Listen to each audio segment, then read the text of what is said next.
Сәлеметсіздер ме? Мен сіздерге бүгін өте қажетті ақпаратты айтатын боламын. Соңына дейін тыңдауларыңызды өтінемін. Біздің балаларымыздың бойында бір үнсіз жатқан қасірет болады. Сіз оған әлі кеш болмай тұрып кедергі жасауыңыз керек. Енді сол кедергілерге тоқталғымыз келеді. Балаларда қиындықтың көбі отбасынан басталады, яғни оларды үйде шешуге әлі де мүмкіндігіңіз бар. Ата-аналар балаларының қандай болып өсетіні тек өздеріне ғана қатысты екенін алдымен түсінулері керек. Бірақ қазіргі балалардың балалық шағы бұрынғыдай саламатты деп айта алмаймыз. Және олар эмоционалдық жағдайы қорқынышты кезде өмір сүріп жатыр. Бұл туралы біздің терапевт мамандарымыз дабыл қағуда. Мұны мойындау қанша қиын болса да, үлкендер, әсіресе ата-аналардың өздері ғана балаларына көмектесе алатынын тағы да ескертемін. Енді қиындықтарды атап көрсетейік. Қазіргі балалар сап-сау балалық шақтың негізінен ажырап қалған. Оның орнына оларда не бар? Назар сала алмайтын ата-ана бар. Балаға бәрін жасауға рұқсат беретін, тым еркелететін ата-ана бар. Маған бәрі бағынуы керек деген сезім бар.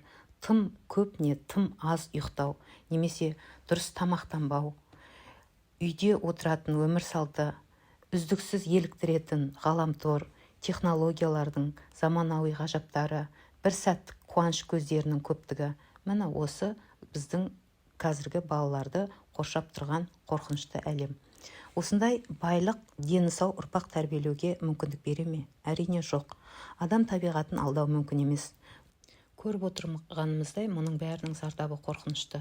Яғни біздің балаларымыз эмоционалдық кедергілерді басынан кешіріп жатыр. Енді не істеу керек? Егер біз балаларымыздың бақытты әрі сап-сау болып өскенін қаласақ, бізге ояну керек және бұрынғы негізге оралу қажет. Оған әлі де кеш емес. Ата-аналар не істеу керек? Бірінші, шектеу қойыңыз. Есіңізде болсын, сіз баланың досы емес, ата-анасысыз. Екінші, балаларға не ұнайды деп емес, не қажет, соны алып беріңіз. Балалардың қажеттіліктері шығын әкеледі деп қорықпаңыз.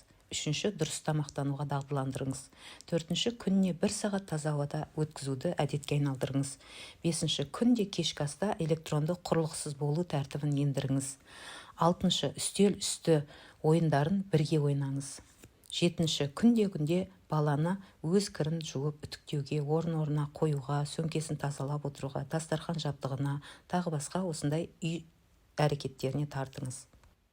Сегізінші, баланы күнде ұйқыға бір мезгілде жатуға үйретіңіз және жатарда гаджет қолдануға рұқсат бермеңіз. Тоғызыншы, балада жауапкершілік пен тәуелсіздік сезімін дамытыңыз. Кішігірім қателік жасаса да мән бермеңіз. Бұл оларды өмірлік кедергілерді еңсеруге үйретеді. 10-шы, баланың оқу құралдарын салып бермеңіз, оны тасуға көмектеспеңіз. Ұмыт қалдырған тамағын мектепке әкеп бермеңіз, үй жұмысын орындап бермеңіз. Мәселен, 5 жасар бала банан қабығын өзі аршып алсын. Жас ерекшелігіне қарай не жасай алу керек екенін соны үйретіңіз. Ол туралы мәлімет өте көп. 11-ші, шыдамдылыққа үйренгіңіз және баланың өз шығармашылығын көрсетуіне мүмкіндік бергіңіз келсе, әр бос уақытта болуын ойластырып бір үйірмелерге, секцияларға қатыстырыңыз. 12-ші, бала үнемі үздіксіз көңіл көтеру мен ойын сауық қуып кеткен жоқ па, соны бақылаңыз. 13-ші, технологияны іші пысқаннан емделетін дәрі деп оған тықпалай бергенді қойыңыз. 14-ші, ас ішіп отырғанда, көлікте, дәмханада, дүкенде гаджетті қолдануды болдырмаңыз. Яғни баланың миы өз бетінше осындай жағдайда немен айналысу керектігін ойлап табу керек. 15-ші, эмоционалдық тұрғыда ашық болыңыз. Баланы көпшіл болуға үйретіңіз. 16-ші, баламен сөйлесіп отырғанда телефон қарап отырмаңыз. 17-ші, баланың ашу ызасын өзі жеңе алуына үйрететін әдіс тәсілдерді ойлап табыңыз. 18-ші, баланы амандасуға, біреуге жол беруге, үлкенге орын беруге, біреуге жан ашуға, үстел үстінде, дастархан басында, әңгіме барысында өзін дұрыс ұстау мәдениетіне үйретіңіз. 19-ші, эмоциялық байланыс орнатыңыз. Күлімдеңіз, бетінен сүю, маңдайынан сүю, оқып беру, бірге билеу, кішкентай баламен бірге секіру, еңбектеу деген сияқты әрекеттерді жиі жасап тұрыңыз. Егер де жазба ұнаса, лүпіл басып каналға жазылуды ұмытпаңыз.